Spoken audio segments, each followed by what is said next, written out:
Korintus pasal yang kedua, kita akan membaca dari ayat yang ke-6 ayat yang ke-13. Nah, saya ingin mengundang Anda untuk membaca bersama-sama mulai dari ayat 10 sampai ayat 13. Demikian firman Tuhan. Sungguh pun demikian kami memberitakan hikmat di kalangan mereka yang telah matang, yaitu hikmat yang bukan dari dunia ini dan yang bukan dari penguasa-penguasa dunia ini, yaitu penguasa-penguasa yang akan ditiadakan. Tetapi yang kami beritakan ialah hikmat Allah yang tersembunyi dan rahasia, yang sebelum dunia dijadikan telah disediakan Allah bagi kemuliaan kita. Tidak ada dari penguasa dunia ini yang mengenalnya, sebab kalau sekiranya mereka mengenalnya, mereka tidak menyalibkan Tuhan yang mulia.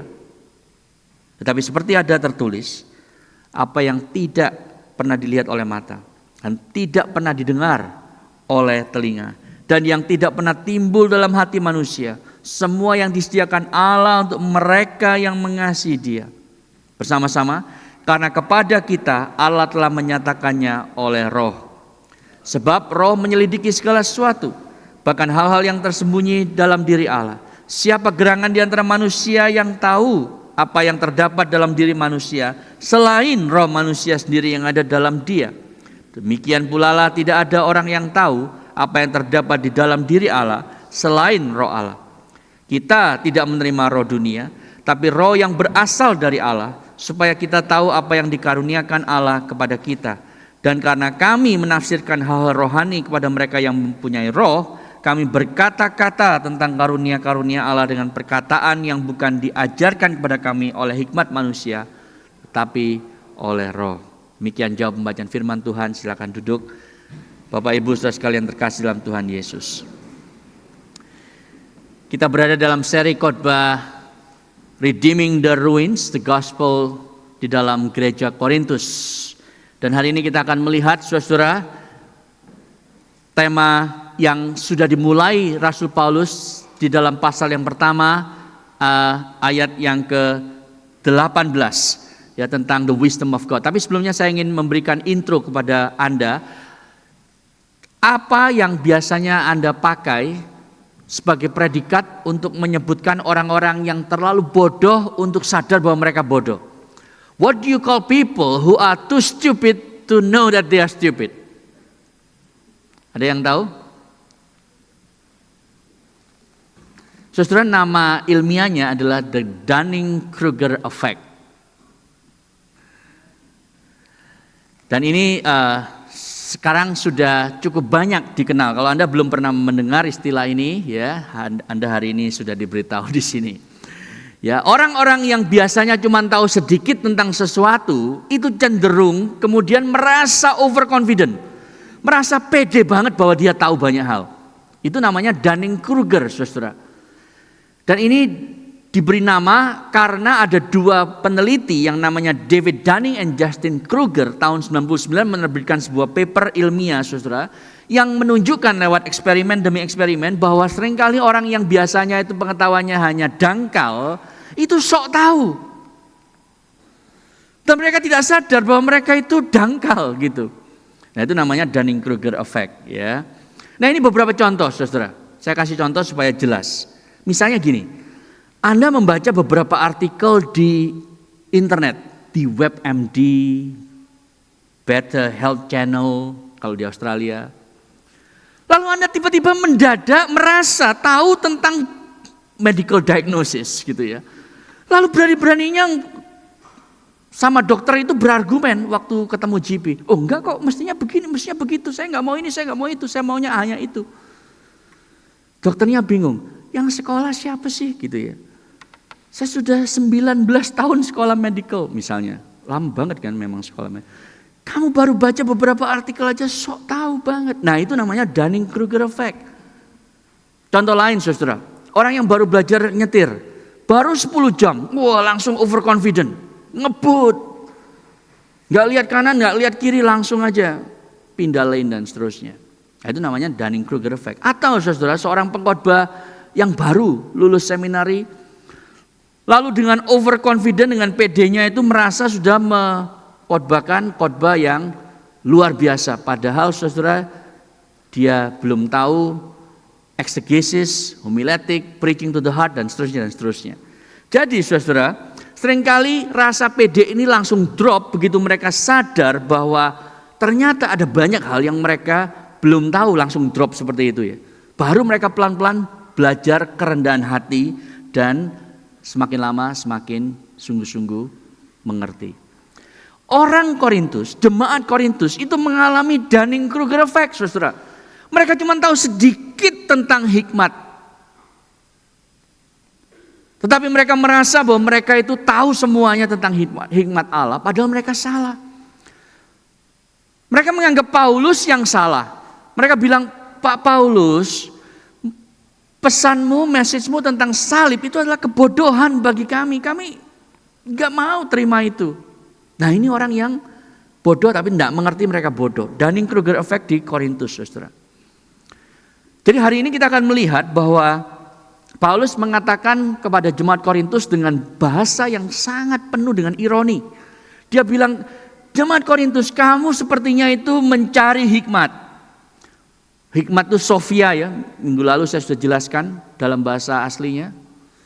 Kamu mencari Sofia tetapi engkau bertingkah laku seakan-akan kau tidak memiliki Roh Kudus. Engkau mencari Sofia tapi engkau itu miss out Sofianya Allah yang sejati itu.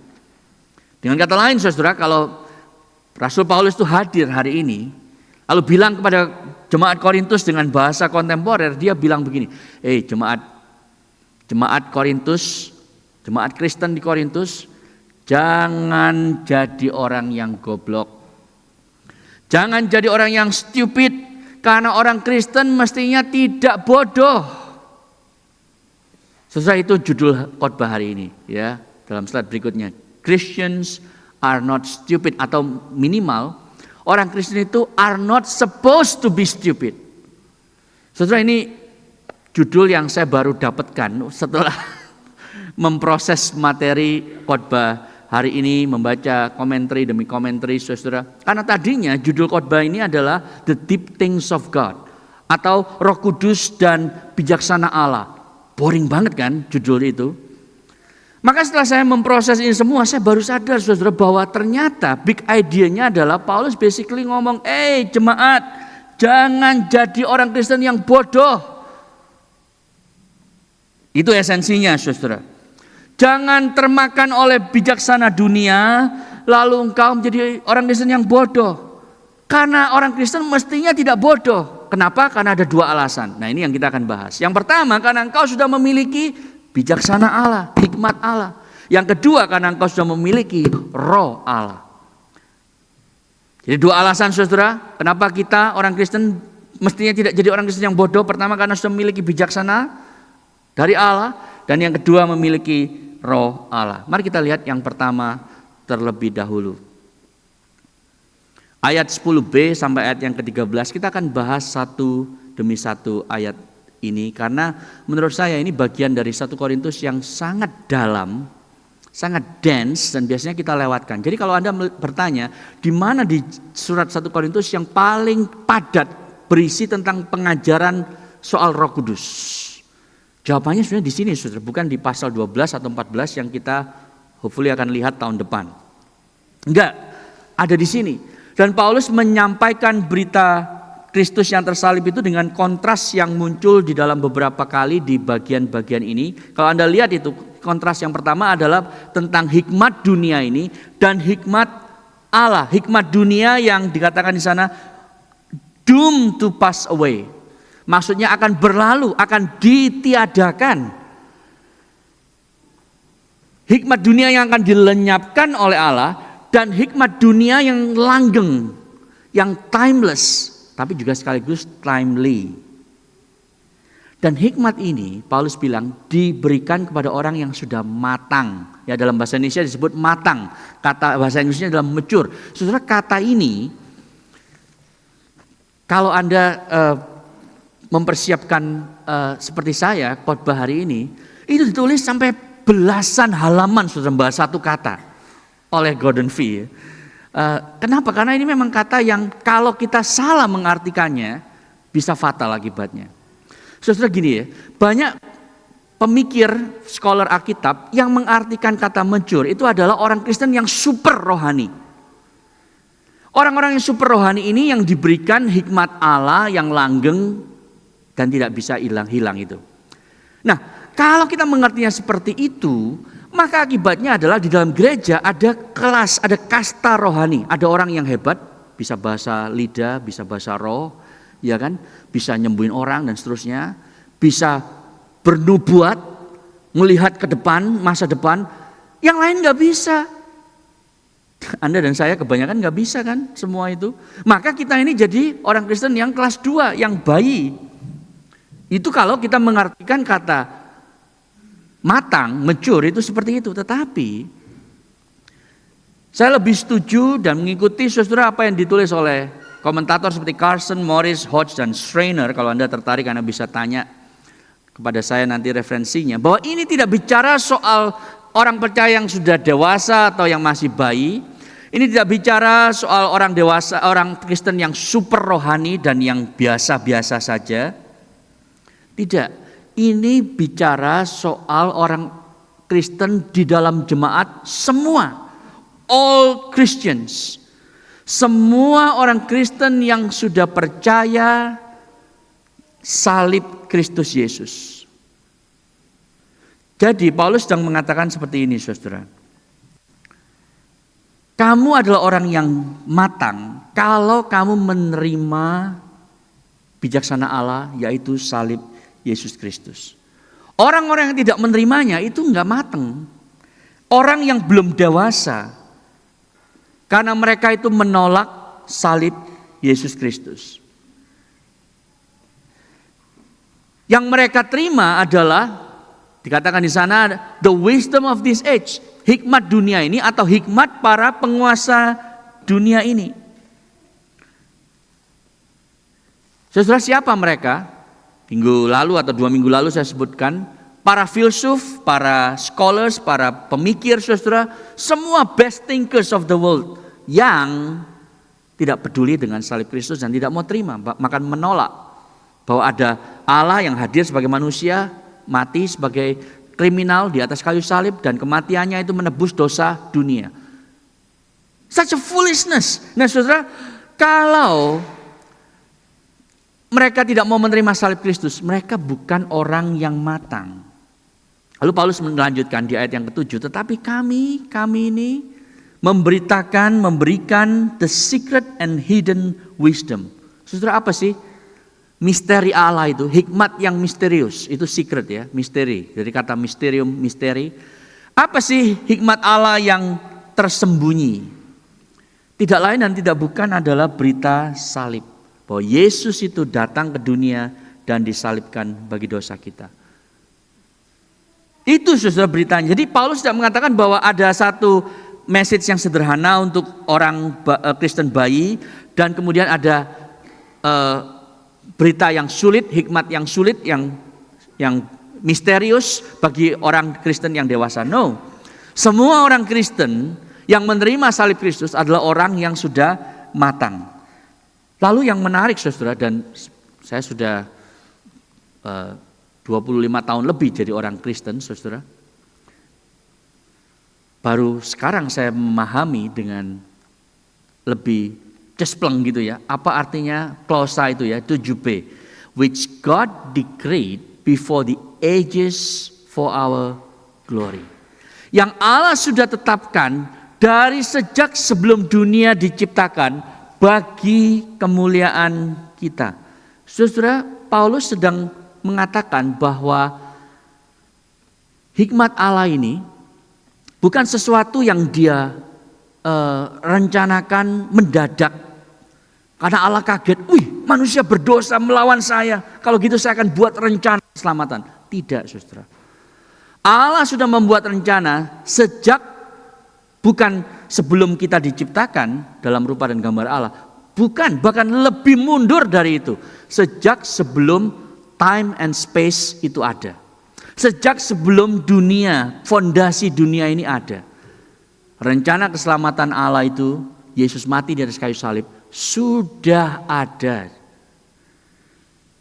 For our glory itu maksudnya untuk kemuliaan kita nanti bersama dengan Dia di kekekalan masa yang akan datang. Jadi saudara, yang menurut saya ini begitu mind blowing adalah bahwa Kristus mati di salib itu sudah Allah rencanakan dari kekekalan masa lalu sampai kekekalan masa depan, saudara.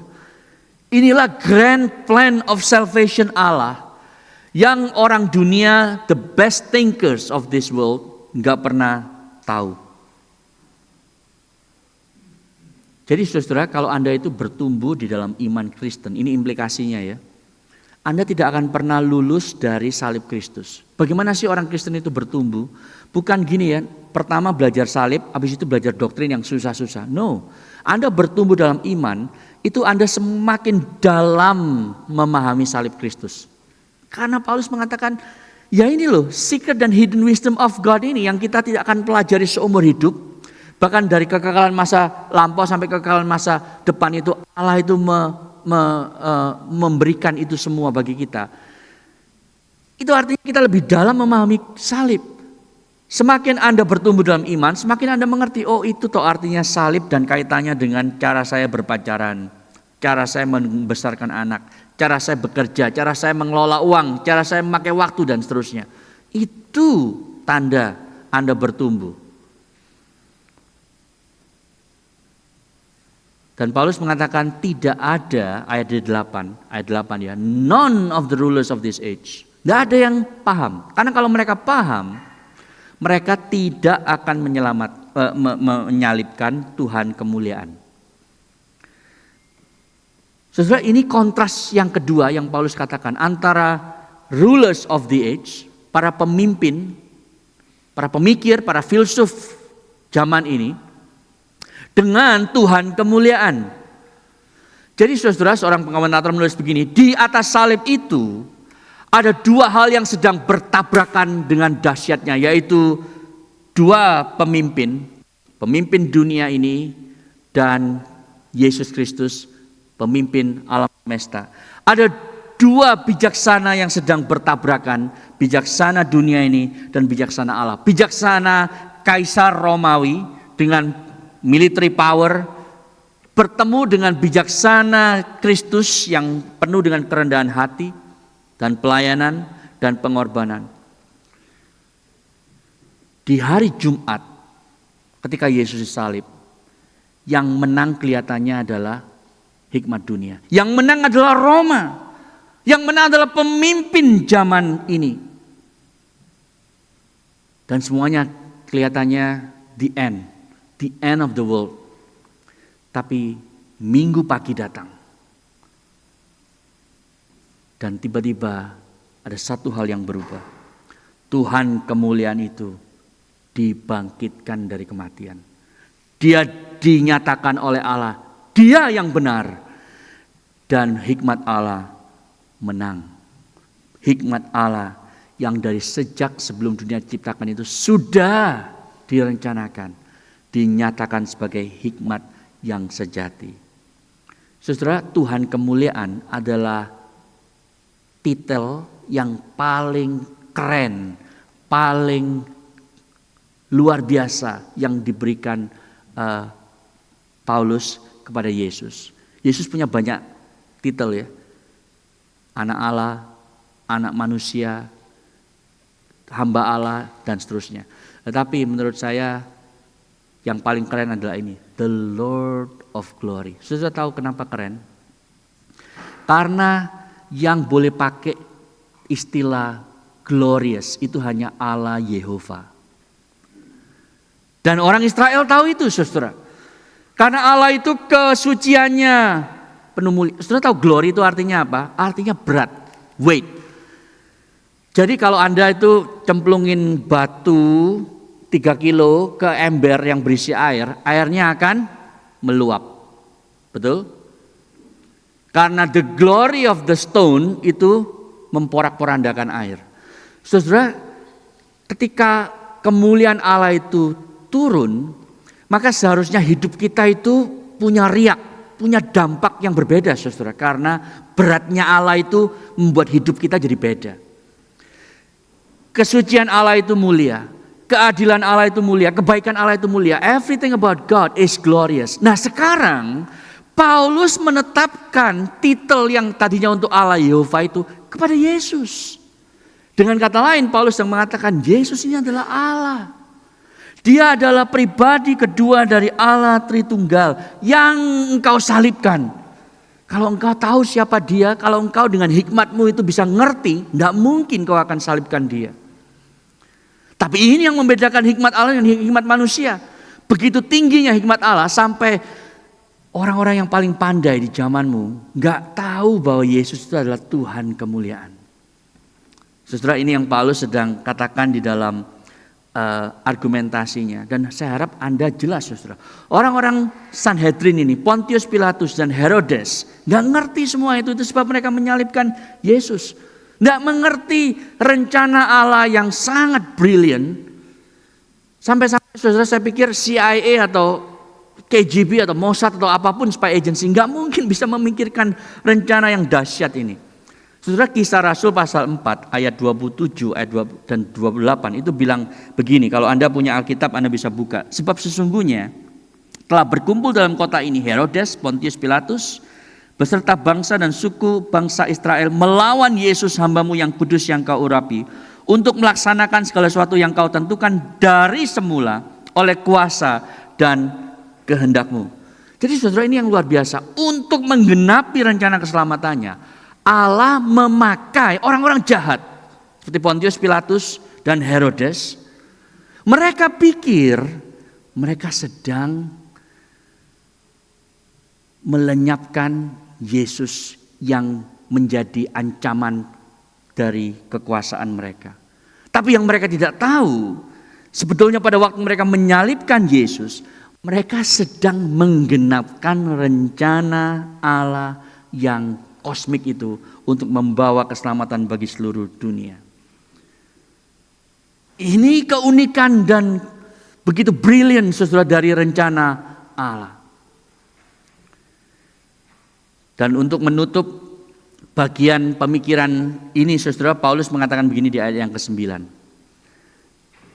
No eye has seen, no ear has heard, no heart of man has imagined. Saudara tahu ini 3 cara kita belajar sesuatu. Kalau Anda mahasiswa, ya, gimana cara Anda belajar berbagai macam disiplin ilmu yang Anda pelajari? Accounting, marketing, chemistry, physics, dan seterusnya. Bagaimana caranya? Well, Anda dengar lectures, ya kan, dari dosen Anda baca textbook dengan mata Anda, lalu pikiran Anda memproses informasi itu. Oh, ternyata begini ya. Baru Anda paham.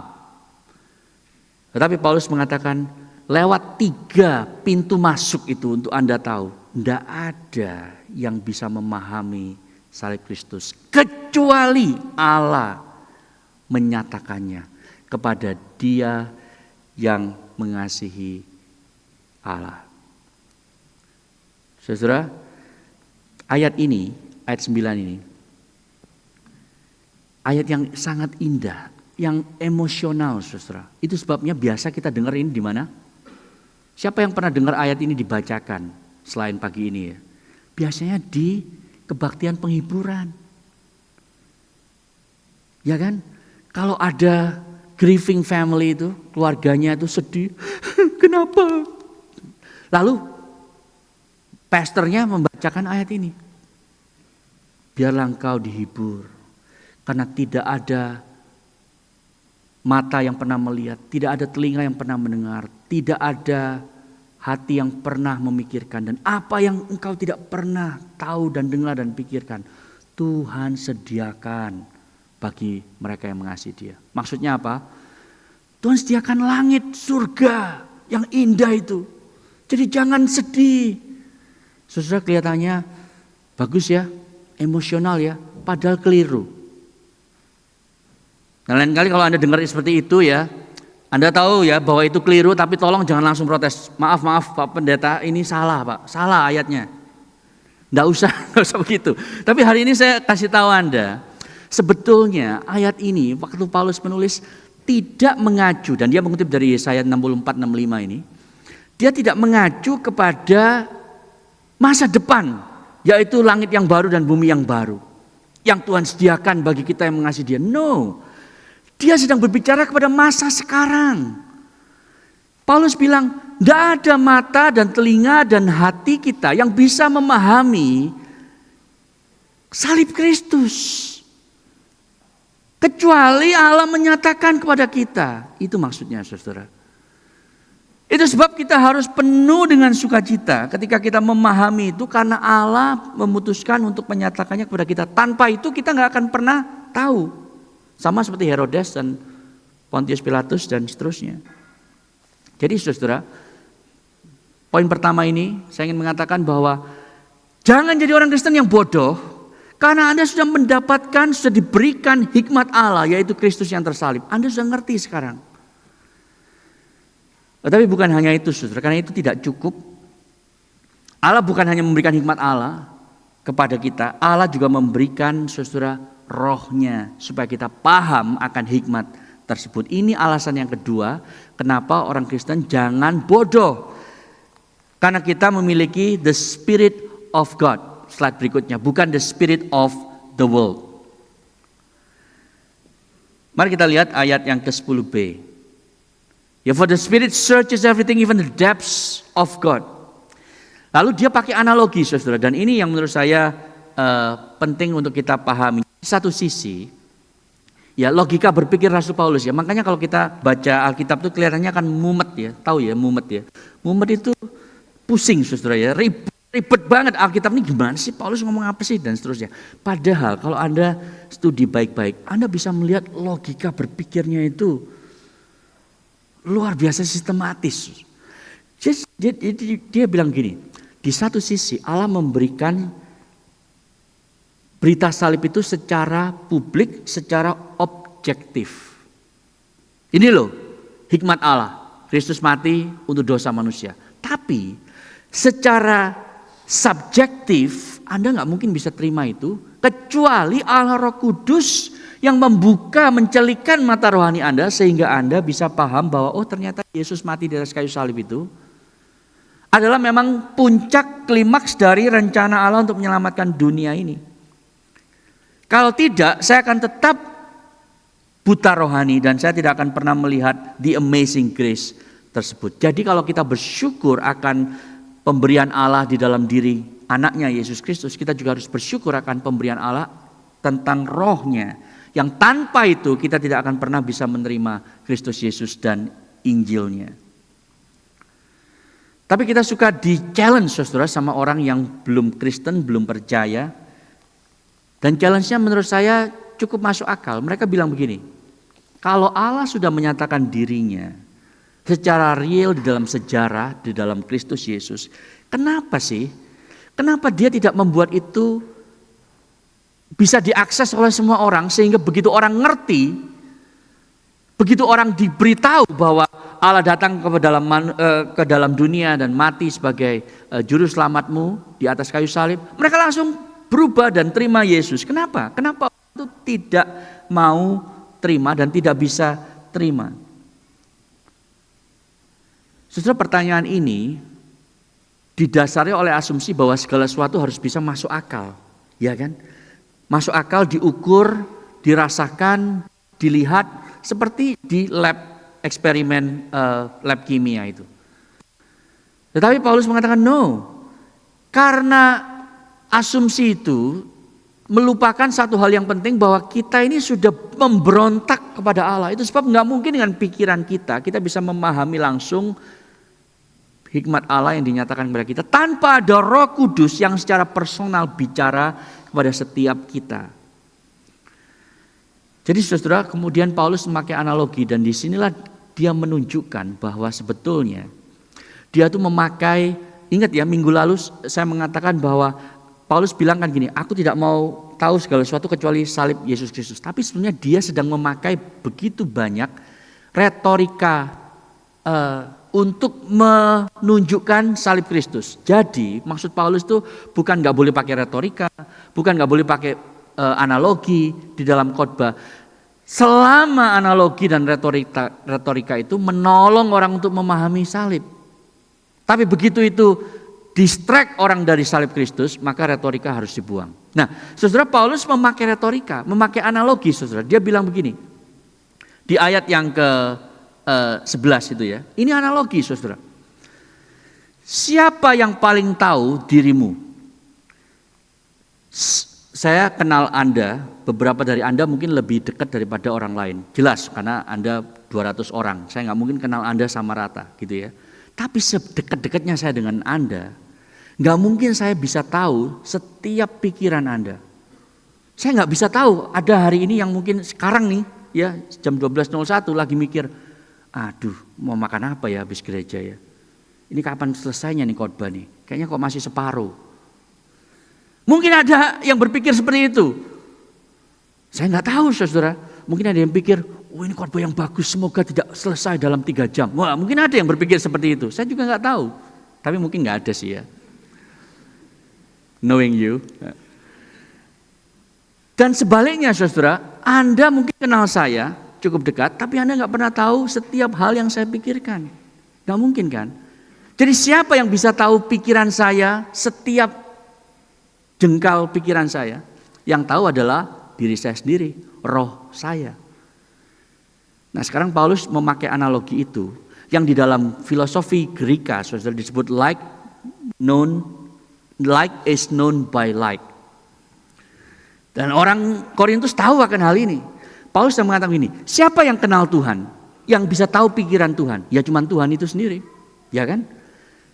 Siapa yang kenal pikiran Tuhan dan kehendak Tuhan? Rohnya Tuhan itu yang tahu.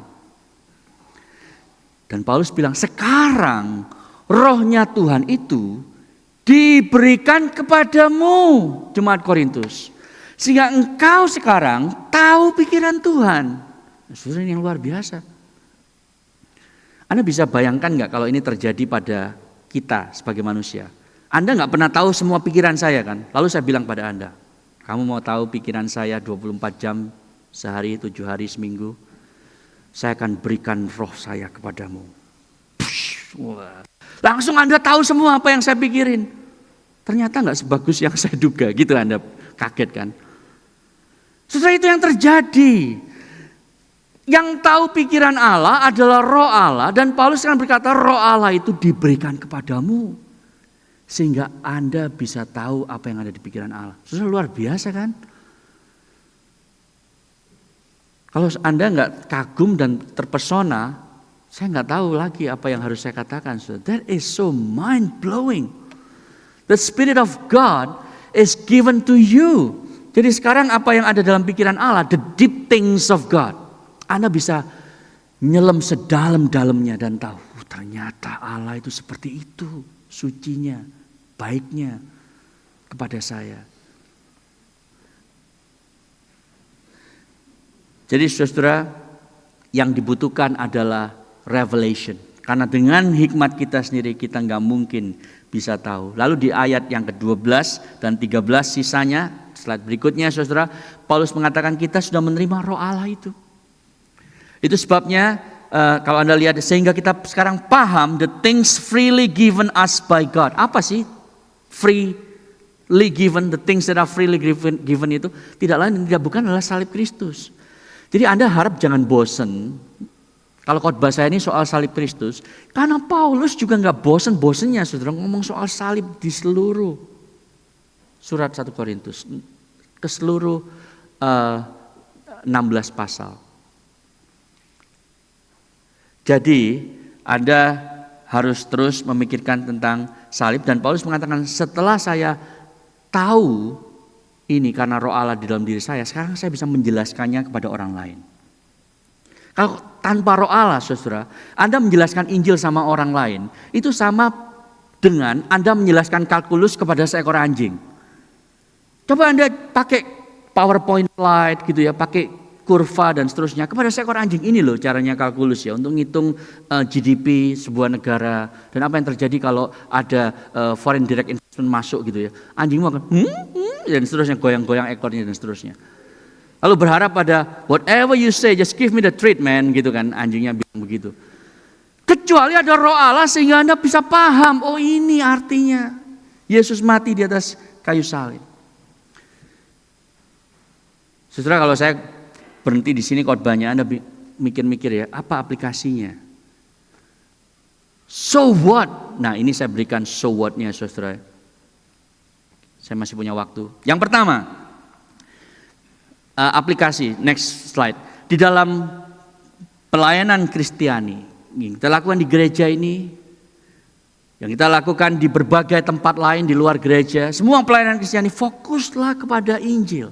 Fokuslah kepada kematian Kristus dan kebangkitannya, bukan kepada hal-hal yang non-esensial, yang peripheral itu, saudara.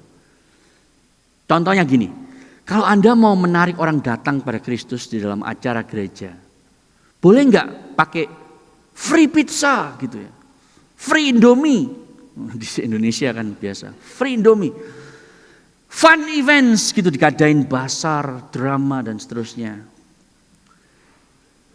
Saudara, kalau semua hal itu membuat orang itu tidak lagi berfokus pada salib, karena berita salibnya nggak ada loh. Yang ada cuman pizza, Indomie, dan seterusnya. Maka begitu Indomie nggak ada, pizza nggak ada, orangnya juga nggak ada, saudara. Ya cuman begini, pizzanya kok terus pepperoni, bosen gitu. Karena yang paling murah memang.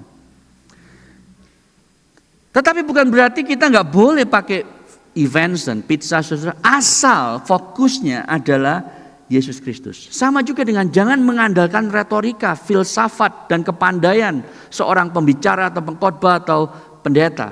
Karena begitu pendetanya nggak ada, pengkhotbahnya nggak ada, maka orangnya juga nggak ada, saudara. Itu bahayanya. Kalau kita memakai gimmicks untuk menarik orang datang pada Kristus, fokusnya harus kepada salib Kristus. Memang orangnya mungkin lebih dikit, tapi orang yang sedikit inilah yang akan komit menjadi pengikut Kristus dan menjadi murid-muridnya. Yang kedua, saudara, aplikasi yang kedua.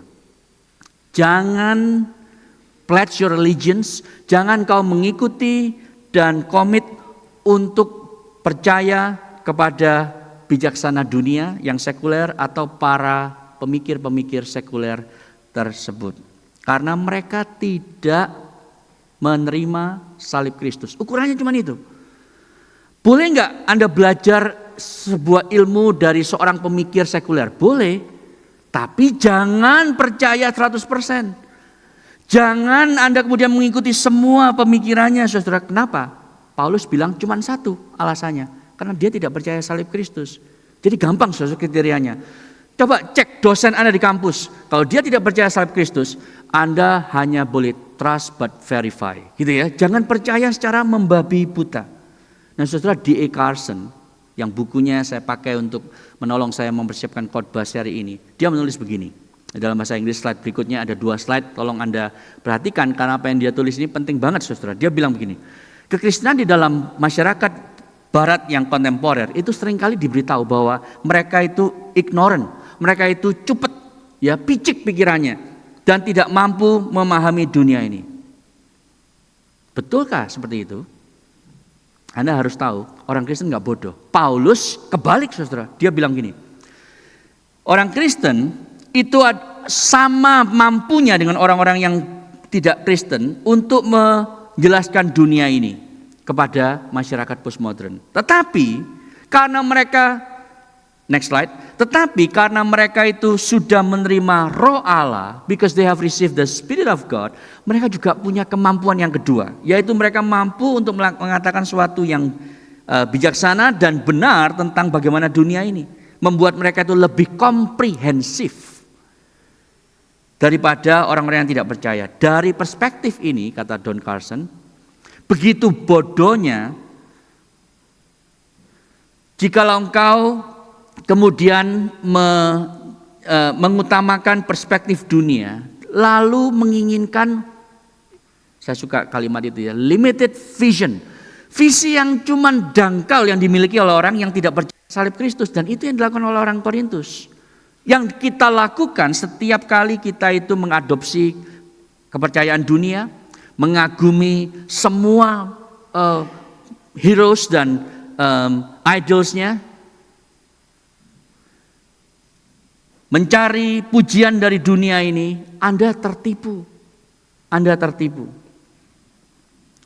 Saudara, gampangnya apa contohnya? Karena kalau lihat ini sangat akademis ya, karena dia memang seorang profesor of New Testament Research di Chicago. Saudara, maksudnya begini, kalau ada orang yang bilang pada Anda misalnya gini ya, sudahlah nggak penting percaya Yesus apa enggak, nggak penting, yang penting itu ya kita kerja keras, kita kerja dengan jujur, kita meninggalkan dunia ini lebih baik daripada waktu kita lahir. Itu artinya kita berkontribusi pada masyarakat, itu yang penting. Saudara, kalau ngobrol dengan banyak orang di kantormu, di kampus, biasanya mereka punya konsep yang sedemikian.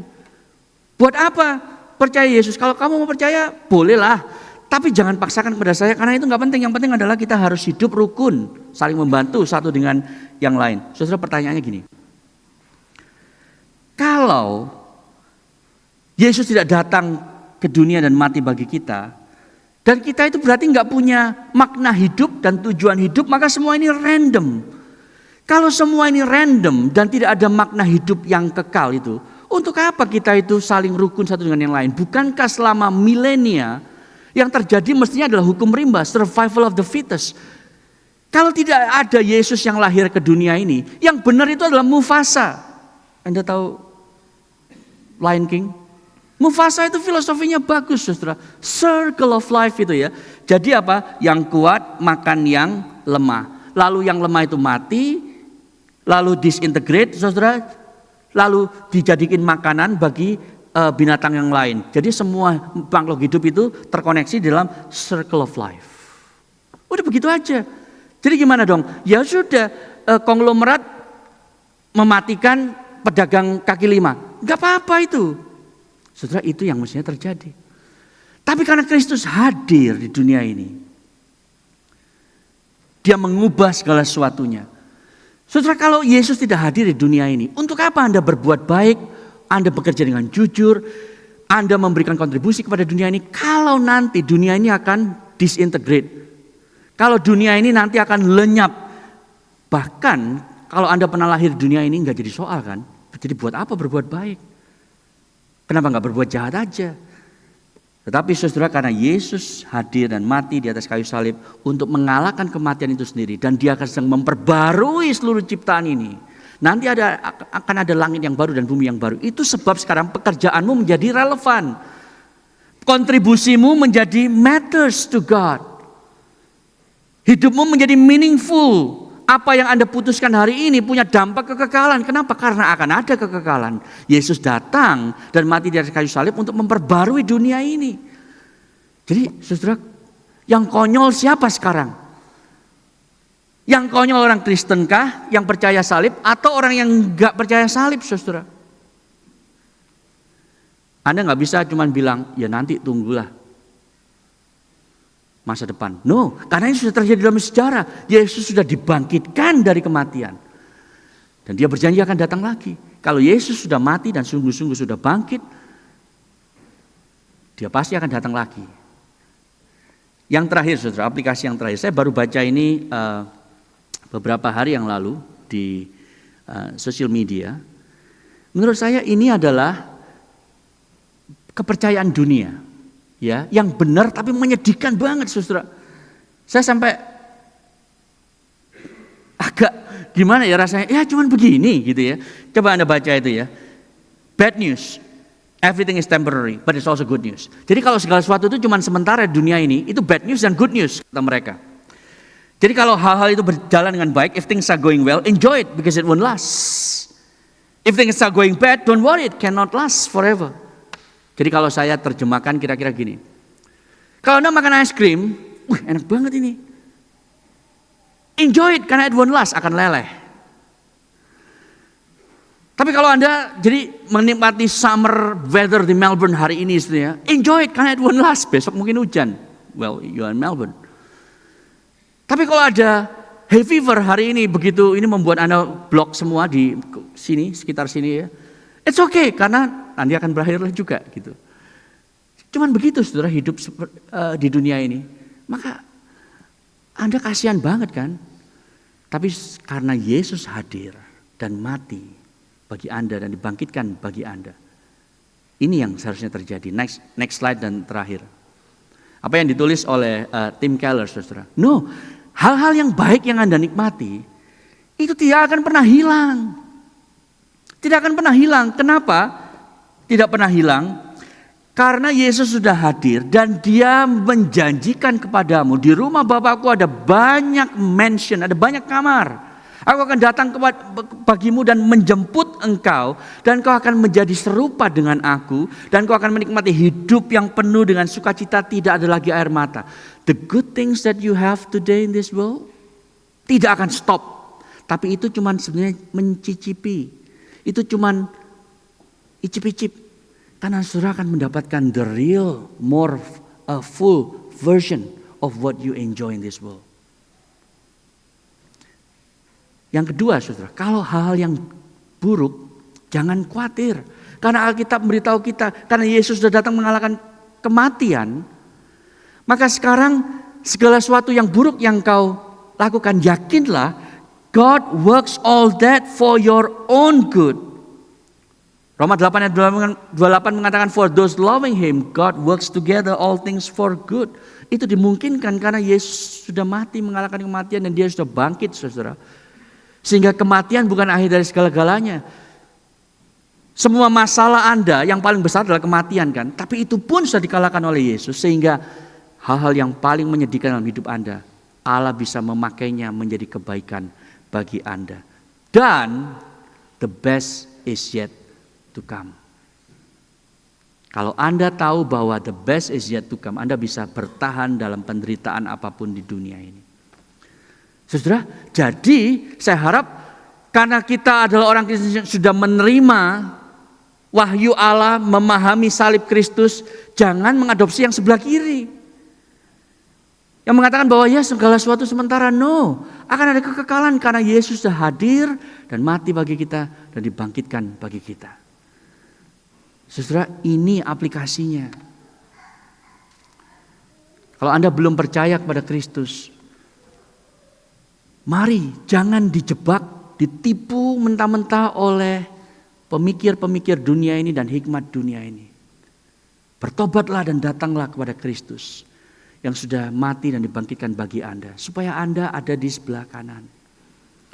Kalau Anda sudah Kristen bertahun-tahun, sungguhkah saudara semakin dalam memahami salib Kristus, membaca firman, merenungkannya dan melihat betapa dalam, panjang, lebar dan tinggi kasih Kristus bagi Anda. Jangan asal-asalan mengikut Tuhan. Mari menjadi serius. Anda akan semakin terpukau melihat apa yang Allah sudah lakukan bagi Anda dalam Kristus. Mari kita tunduk kepala, kita berdoa. Bapa di surga,